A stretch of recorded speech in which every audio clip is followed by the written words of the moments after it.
चकवा की कहानी।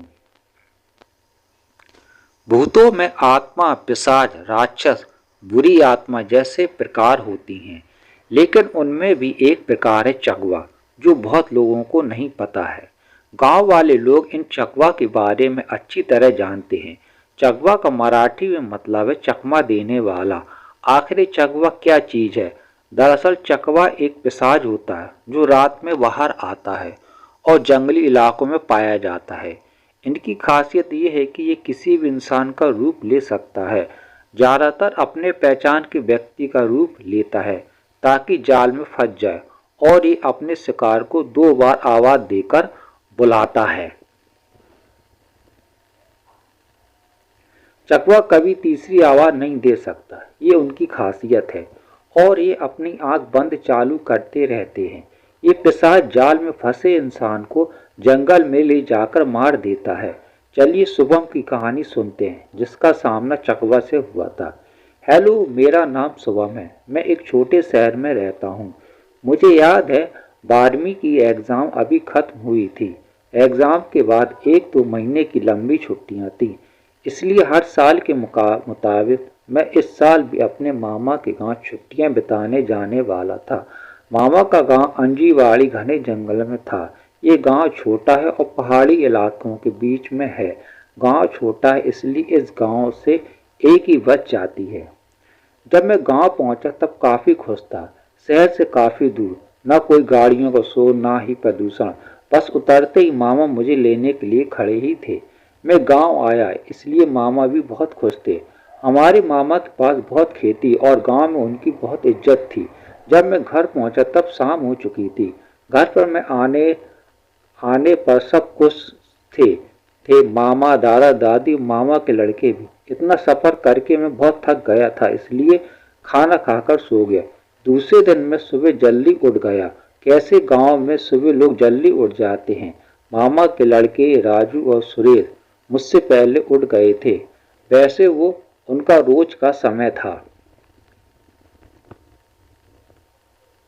सुबह जब मैं राजू और सुरेश जब चाय ले रहे थे, तब राजू बोला कि आज हम दोपहर को जंगली पहाड़ पर जाएंगे घूमने के लिए। ये सुनते ही मैं बहुत खुश हुआ, क्योंकि मुझे एडवेंचर बहुत पसंद है। हमें ये प्लान मामी को बताया। मामी ने इजाज़त दे दी। हमारा प्लान शाम को आने का था, इसलिए मामी ने हमें तीनों को टिफिन दे दिया। हम करीब 12 बजे के आसपास निकले। गर्मी का मौसम था। धीरे धीरे गर्मी बढ़ रही थी। हमें करीब 30 मिनट चलते हुए जाना था। हम गांव से बाहर निकले, फिर खेतों से होते हुए हम जंगल की तरफ पहुंच गए। थोड़े जंगल के बाद बड़ी पहाड़ी थी। हम पहाड़ चढ़े। ऊपर पहुंचते ही हमने हमारा टिफिन खाया। काफ़ी मज़ा आया। ऊपर से नज़ारा काफ़ी अच्छा था।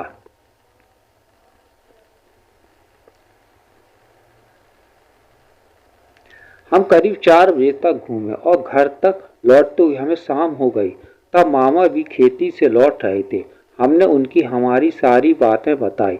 मैं आज भी काफ़ी थक गया था और राजू और सुरेश भी, इसलिए हमने खाना खाया और सो गए।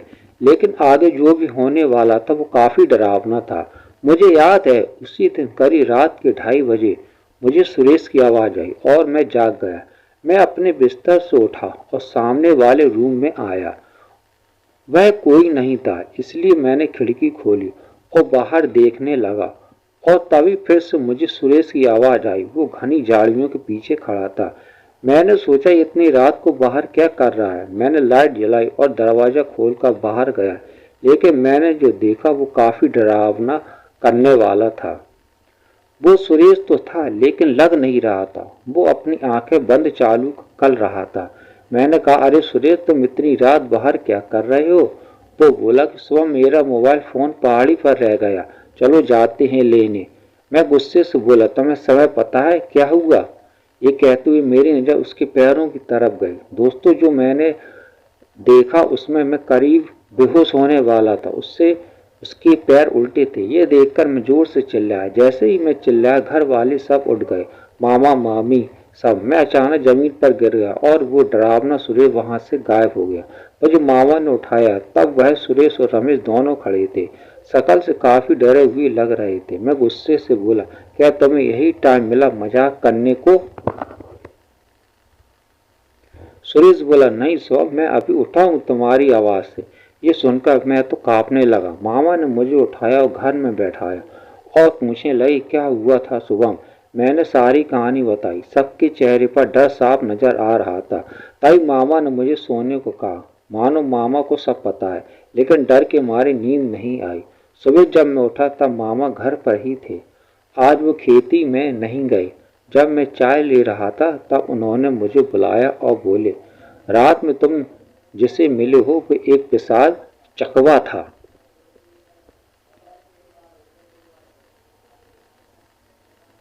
यह सुनकर मेरे नीचे से जमीन खिसक गई। दोस्तों, चकवा क्या होता है मुझे पता था। मामा बोली कि इस गांव में चकवा है। हमारा घर जंगल के काफी करीब है, इसलिए वो हमारे घर तक पहुंच सका।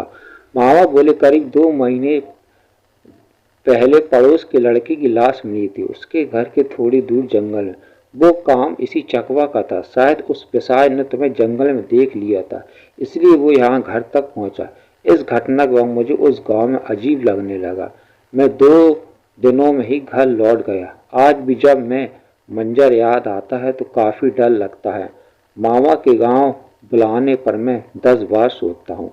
अगर आपको ये हॉरर स्टोरी पसंद आई हो तो चैनल को लाइक करिए, सब्सक्राइब करिए। Thank you.